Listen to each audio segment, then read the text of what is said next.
Hello, hello, hello, and welcome. This is Her Talk Show. My name is Sabrina Victoria, and I am here with Roberta. We are talking all about soft skills. I freaking love this. I've never had a conversation about this. I'm super excited. So get comfortable as we explore the triumphs and challenges faced by women worldwide, offering insights, offering inspiration to fuel your personal and professional growth. Let's jump in. Here we go. Get ready, because today's guest is about to change the way you view your world. This is Her Talk Show, hosted by Sabrina Victoria.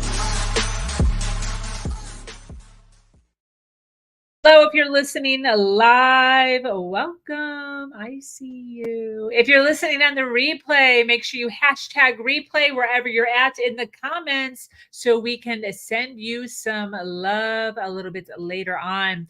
We are here every day delving deep into the realms of health, wealth, and leadership with some of the most brilliant women globally. We have interviewed over 600 women, and today we are adding another one to the list. Roberta is a Zulu South African who started her professional career in 1995, a year after apartheid South Africa ended. She spent the last decade teaching English in South Korea, which necessitated adaptation and agility amongst other skills.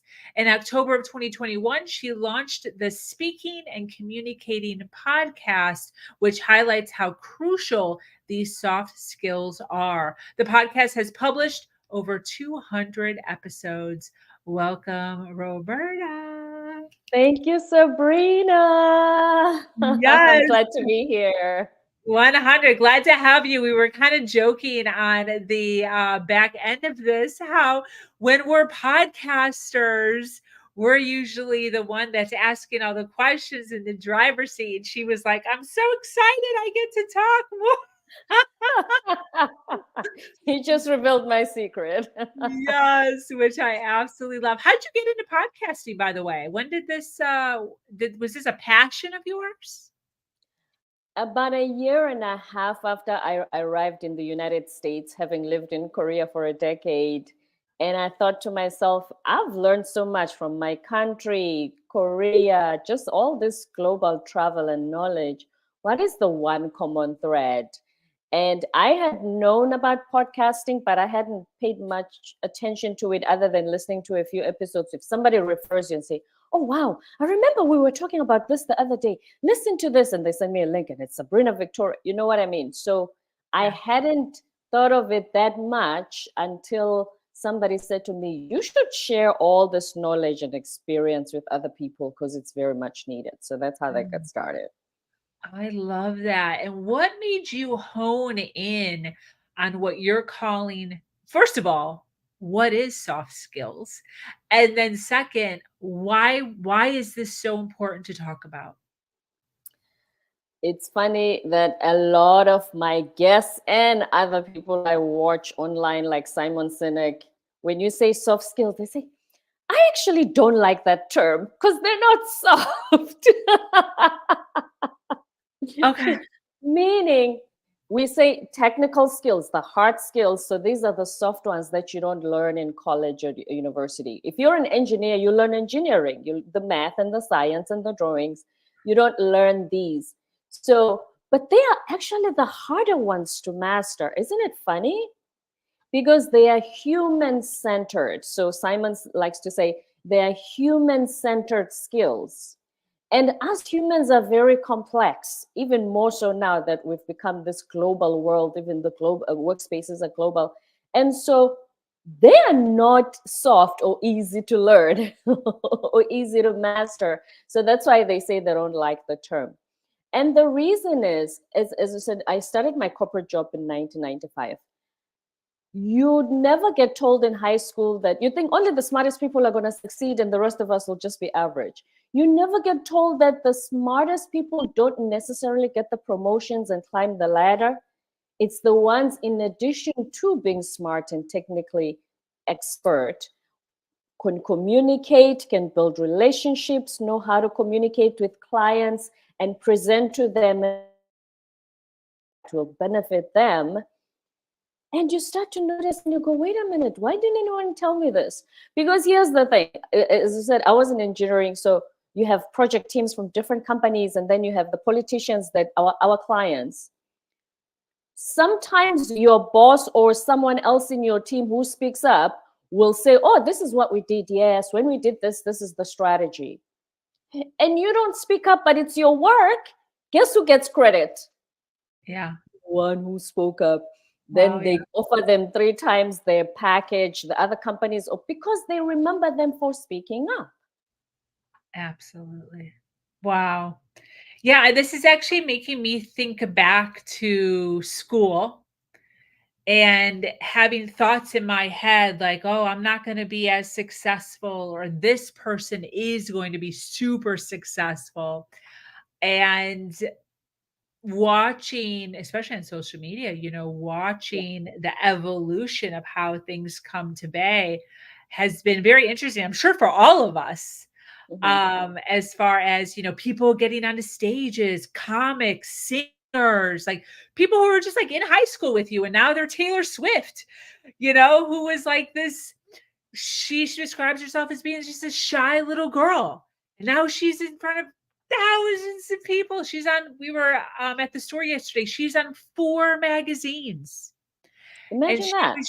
And she was just this girl, just who went to school, just like us.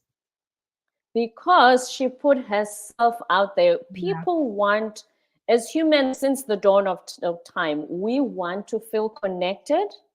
But how am I going to connect with Sabrina if I know nothing about her? She's just quiet and sits in her cubicle, or she never goes out to speak, like you said.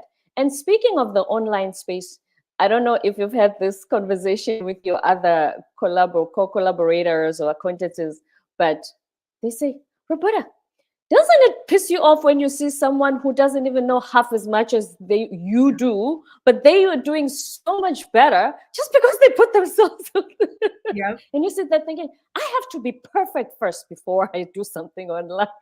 Yep.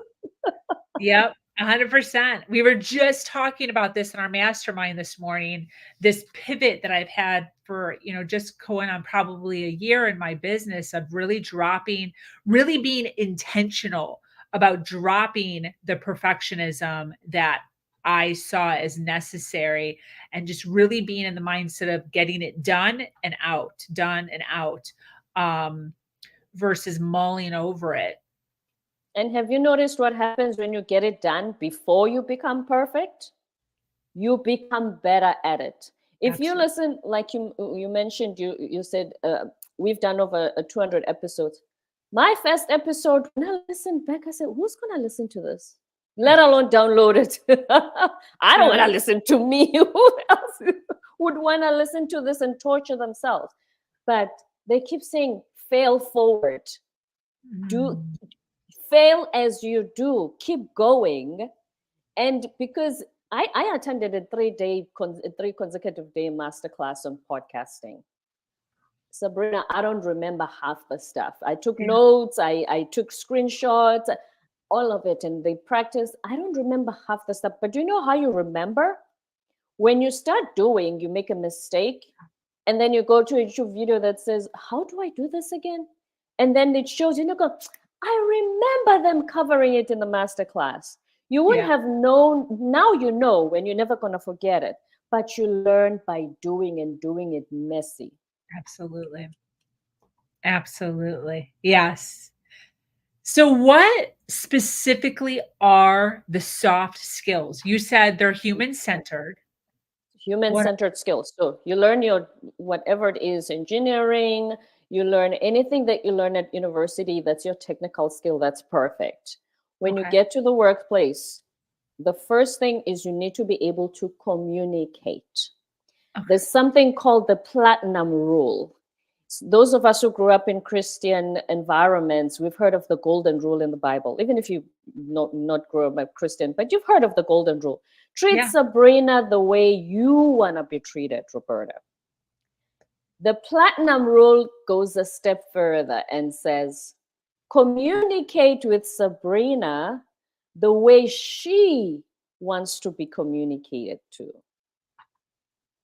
Because if golden rule says communicate with Sabrina the way you want to be communicated to, that's not going to work.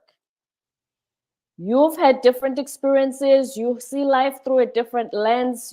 I different from mine, and therefore, if I communicate to you the way I prefer, it might not land with you the same way. Have you noticed how? Do you have any siblings? Yes. Okay. Your parents had the same rules in your household, but guess what? You and your siblings interpreted them differently. Yes. No? Exactly. Yeah.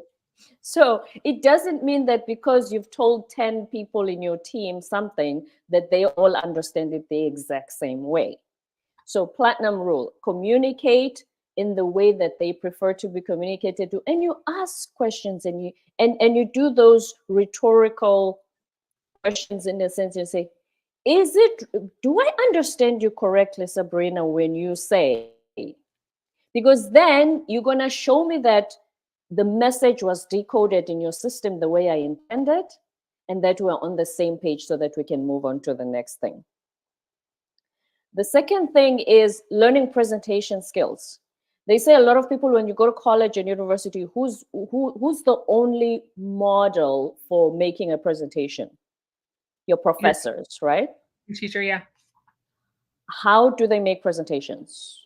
Are they engaging? Are they, how do they do it? Look at your face. There's like one out of each schooling building that was amazing, but they're all very boring and monotone and not fun. Not their fault to a certain extent, because there's so much to go. Look how huge the textbooks are, the size of a Bible, basically. It's not their fault. There's so much to get through. So they just need to just dump the information, leave after 45 minutes. However, when you go to the workplace, you don't have the luxury to do that. At least if you want to succeed, if you want potential customers to pay attention and see how this can benefit them if they buy your product. Or if the board says, meet us at the boardroom in the next hour, show us what you've been doing. You're not just going to bore them or ask questions, look at the body language, look how, and when you know your material well enough, you know how to adjust. Yeah. But if you've recited everything like a poem and think you're just going to memorize it, recite it there, they're going to get bored. So you know how to present, you know how to communicate. You must develop what is called listening skills, which go along with empathy. When they say we have 2 ears and 1 mouth used in proportion, there's a reason for that. Yes. This is interesting. So listening skills goes along with empathy. Yes. Yes. Some people do not listen. Because it's about them. It's not about me bringing you in and making sure that I listen to you well enough so that when I bring you in, your concerns, your questions, or whatever you had in mind about what I'm saying is taken care of. So that's the empathy part. I'm trying to see things from your perspective before I dump anything on you and saying, oh, I communicated. What more does she want from me? Yeah. Because that's what a lot of leaders say. 10 people, and they say, why did you guys meet the deadline? But we thought you said we must do this. And then the coaches will come and say, did you tell them? Were you clear? I told them. How often? Once.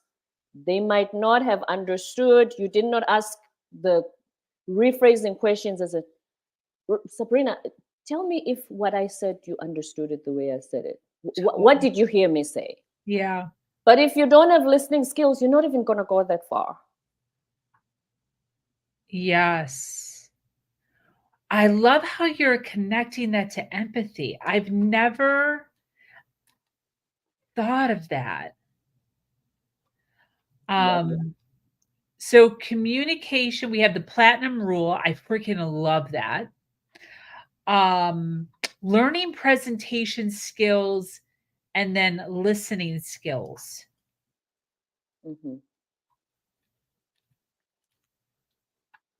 let's talk more about presentation skills. Okay. Why is this so important? Back to what I said earlier, you make it about them. It's about the audience. There's a certain level of, like you said, you learn your technical skills. We're not done playing that. And we need to know that you know your stuff. You're the expert in your stuff. Before I can have confidence to give you my money, I need to know that you know what you're doing. Yes. But the 45-minute presentation cannot be about that only. And that's where a lot of people fall into the trap of, let me show you how smart I am and that I'm the best compared to everyone. Then they're going to buy my product. That's not how that works. You go to a certain extent, and then the first thing, and it's funny, there's this other platform where I've started a storytelling for business series. If there's no human element, remember, soft skills are human skills, human-centered skills. If there's no human element in your presentation, meaning the story behind why you do what you do, it's just going to go over people's heads, or if they're technical enough to understand it, that's fine, but it's not going to touch anyone enough. They're just going to stand up, go back to what they were doing. Let me give you an example. I had a guest who helped startups seek funding in Silicon Valley. She's done over $2 billion worth of funding she got for her clients. She says, if you are going to pitch to those venture capitalists, they don't care as much about the technicalities of the AI and the software as much as you saying, okay, so when we design these cameras, here's how this is going to work. We're going to sell them to old age homes. If you have a grandma, you've always wondered how those caregivers take care of her. Are they doing it with dignity? Are they treating her with respect? If she doesn't stand up fast enough, do they have patience with her? Are they lifting her softly, or are they just, you know what I mean? That's the human element. And if any of those people have grandmas, they start thinking, oh, hold on a second. Ooh. But if you say, this AI does this, and when we use JavaScript and when we're programming, and between that and what I just said, what's the difference, Sabrina? I mean, one's more part human-centered. You still showed that you know what you're doing. We love that. Yeah. But add the human element to that. Yeah. And secondly, as you're presenting, it's Silicon Valley investors. So there's 10-minute pitches, there's an elevator pitch, there's a 1-hour pitch, there's one when they say, come back and do the whole day. You need to be able to tailor make your presentation to 4 or 5 different time frames based on your audience. Totally. Yeah. If it's a 10-minute one, you're not going to spend 10 minutes just talking about how good you are and how expert you are. You want them you want to sell them the idea that they must call you next time for the 1 hour or the 10-day or the whole day one. But in the way you tailor make your presentation, that's how they're going to decide who to call. It doesn't mean it's always the smartest, back to the point we made earlier. And then speaking of your audience as well, if you're at work, you have a different presentation when you're asked to present to the board and the CEO versus when you're presenting to your colleagues versus when you're presenting to your boss to show how far you are with the project. Yeah. Depending on your audience, some want a headline, some want a summary, some want details. Always, always make sure your presentation is tailor-made for your audience. Absolutely. Yeah. You know what's really coming up for me here is the amount of presentations we do that we don't even realize we're doing. Like, I'm thinking of even just job interviews. Oh, we talk about that too. Yeah, like that's a presentation. Yes. That people don't think of. Asking for a raise. Yes. Asking for a new position. Do you know what all of these are? Job interview, presentation, raise, new position. It's sales. Sales, yeah. We always think, oh, I don't like sales. That's a swear word. Keep that word away from me. I'm not.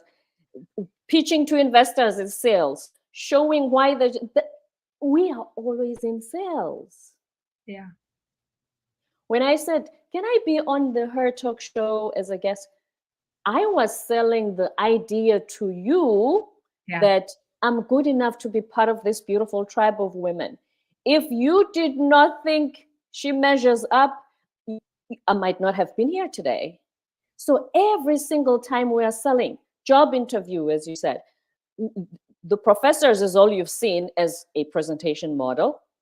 If you're gonna start in the interview panel, that's how they say. Because let me tell you guys, I've met so many HR people. They say we don't take more than 8 seconds to look at a resume.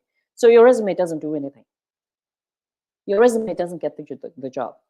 Wow. The fact that you went to Harvard doesn't get you the job. Stanford, whatever it is, it does not get you the job. If you cannot talk through who you are, Harvard, magna cum laude graduation does not get you the job. Yeah. Absolutely. Absolutely. I'd love for you to talk a little bit about, I know you work with individuals where English isn't necessarily their first language. Why have you decided to really hone in on these individuals and help them with their presentation skills? Based on my experience in South Korea, so I was there for a span of a decade, and I taught different age groups up to college level. It was a nursing college. Here's the thing. Non-speakers of English, I don't know how guilty we are of making them feel this way as English speakers. They always feel the need to be perfect. It's such a pressure they put on them. Even when they speak perfectly, they feel that they are not perfect enough. Sabrina, how many mistakes have I made since I started? How many stutterings have I done? Good point. Yeah, both of us. Am I under pressure to speak perfectly? I don't know. Are you? I'm not. I think I'm not. I hope subconsciously I'm not either. But that's what I used to say to them, but they still don't get it. And the thing is, back to even us speaking English, when we don't speak up, our brilliance is not recognized. They hide their brilliance because it's not going to be perfect English sounding. Wow. And we lose out on so much of their brilliance. They also lose out on opportunities. Look how global the world has become, especially since COVID.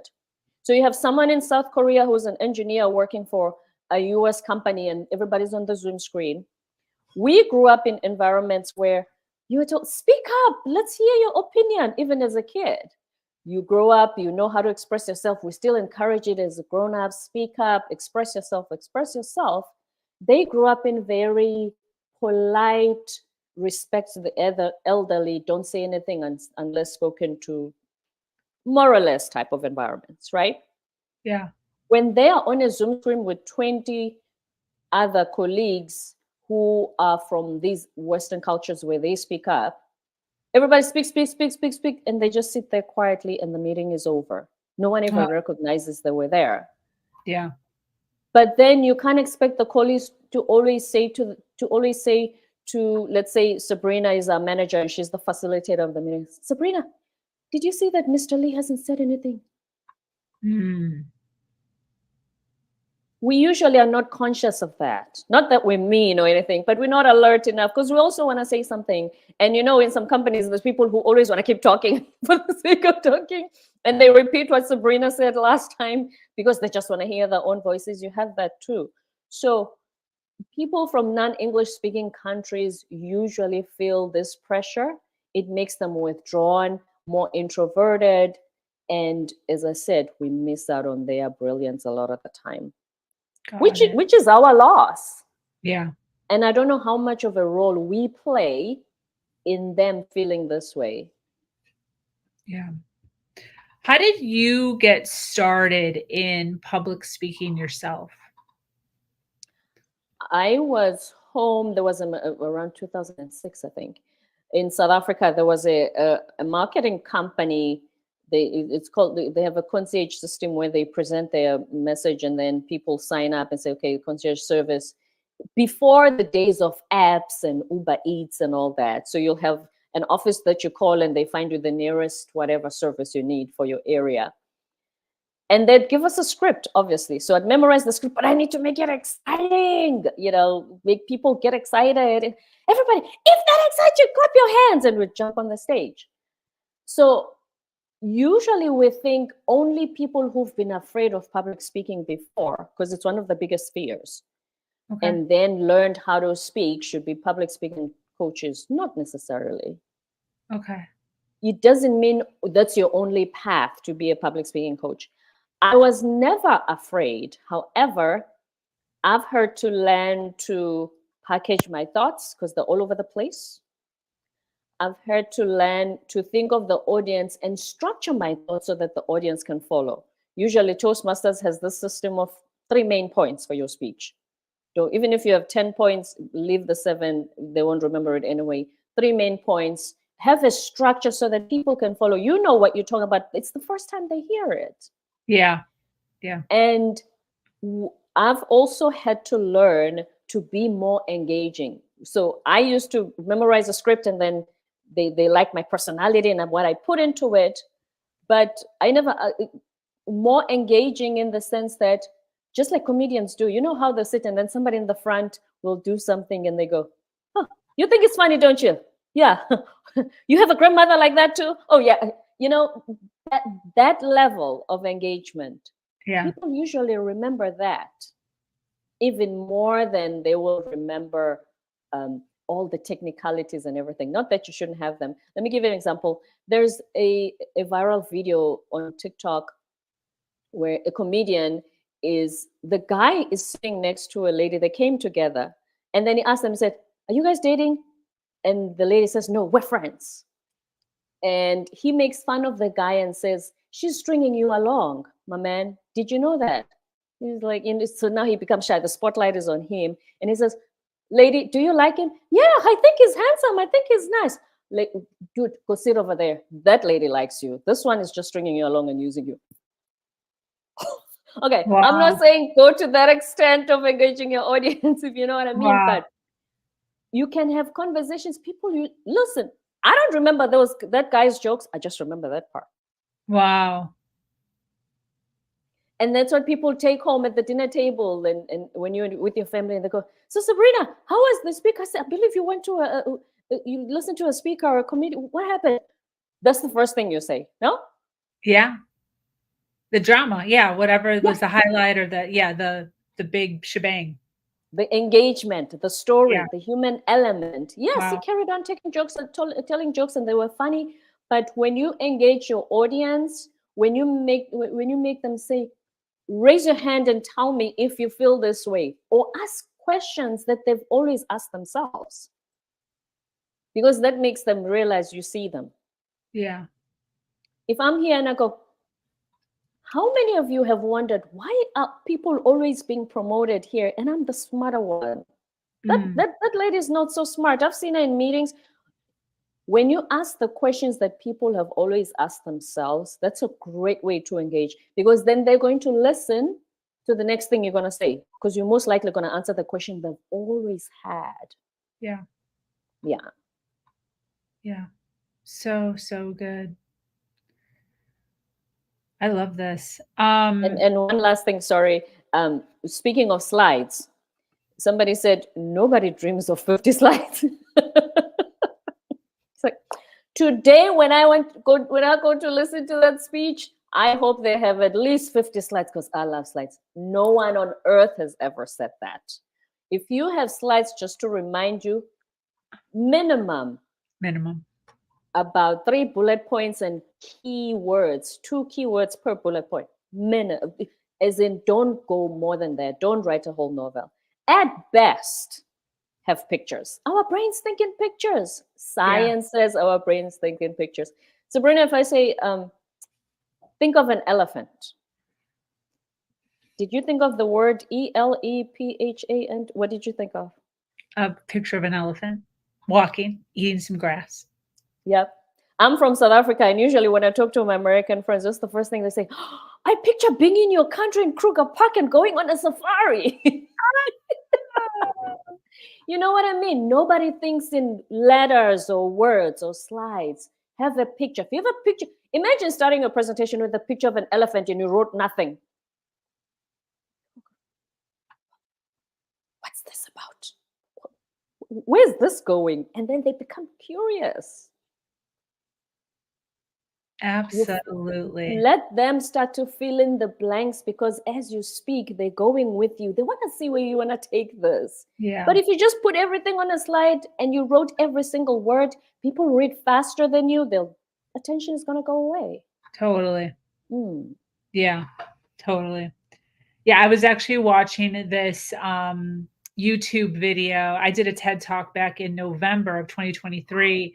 And one of the examples, because you have to learn how to give a TED Talk, one of the examples was a man who was on a TED stage talking about how to use PowerPoint. And he said exactly that: minimal pictures, 3 or so bullet points.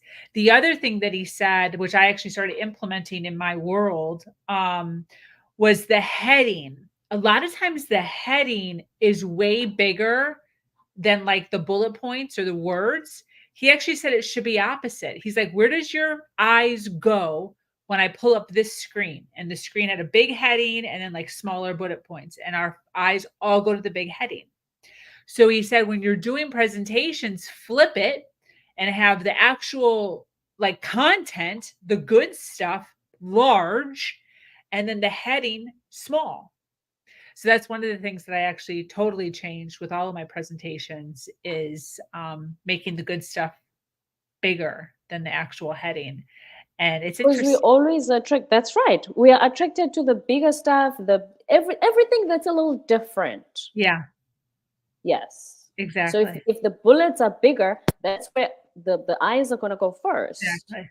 Exactly. Yeah. That's a very good point. I know. need to remember that as well. Yeah. I know. Yeah, I know. Yeah. That was a takeaway with that. Well, this has been absolutely phenomenal. I'd love for you to, we have a ton of people watching live, by the way. Thank you so much for being here and hanging out with us. But Roberta, I would love for you to, we're getting a really good idea of what you do, but what specifically do you do? And who should be reaching out to you? Who do you help? If you feel that your career has stagnated and you don't understand why, so it's professionals who feel that their career are not at least where they want to be. I do also started with the job interview coaching, because I realized a lot of people don't understand what they miss. And now that I have the behind the scenes of what's going on, what they look for, I can help you through that. I actually coached, there's a nonprofit organization that used to call me once a month. They have a new cohort every month teaching job interview coaching. And some of those people do get the jobs if they follow their advice. And then presentation skills for work, presentation skills if you're an entrepreneur. And because some entrepreneurs are brilliant, but they're afraid to stand in front of people and say, this is what I've invented. And that's why sometimes I even get approached and they say, I want to start a podcast for my business, but I don't want to talk. Can you do it for me? So things like that. I haven't started yet, but I've had those proposals. So yes, if you are not understanding why your career has stagnated, why you're not in a leadership position, why just being afraid to step, because you cannot work in a vacuum. You have to stand in front of people. Presentation skills, public speaking, professionals. That's exactly who I work with right now. Beautiful. And where can people find you if they wanted to get more information, if they wanted to just follow you and just kind of through your journey? Where do you hang out on social, websites? On LinkedIn, so you can see my name and last name, Roberta Ndlela. It's a Zulu word that not a lot of people can pronounce. Ndlela, Ndlela, Roberta Ndlela on LinkedIn. You can email me. I can send my email. It's always easier to, I'm constantly checking my email. It's always easier to reach my email. Should I put in the chat, Sabrina, or should I? Sure. Yeah. Okay. So I will just write it here on the chat. It's always easier to email me.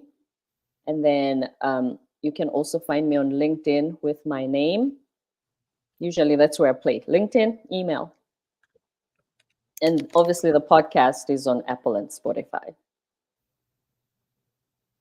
Let me see if I can get this on screen. Yes, perfect. Yes, I love it. At gmail.com. Absolutely beautiful.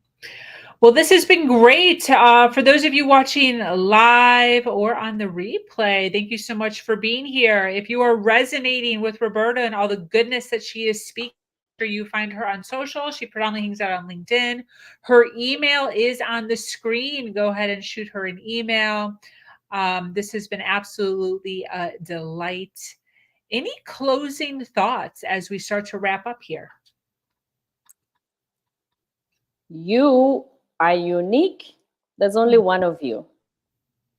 And the word authenticity gets thrown around a lot. But the point is that people want to know you authentically. And we don't mean we want to know all your dirty laundry, because sometimes it's misunderstood. But the unique you, what makes you you, that's what they're going to connect with. If you're a coach, there's millions of other coaches. What makes you different is what people connect with, is how you attract your tribe, is what her nation tribe. It's what you connect with. You're connected with Sabrina on some level. Make sure that you start to take note of who you are, understand who you are outside of titles like I'm an engineer, I'm a professor, I'm a mom, I'm a daughter, I'm a sister. Who are you? And learn to tell the story from your very core, because there's no one else like you, and that's what people will connect with. And whatever you do outside, externally, if it connects with who you are intrinsically, you're going to create magic. Absolutely. I love the word magic. Well, this has been fabulous. I so appreciate you being here, hanging out with us. That brings us to an end of yet another incredible episode of Her Talk Show. Those listening live or on the replay, thank you so much for being with us and sticking with us until the very end. Remember to follow, like, and share. Once again, I am the host here, Sabrina Victoria, and I invite you to join our amazing community, Her Nation, where we continue to have uplifting conversations just like this one to help you out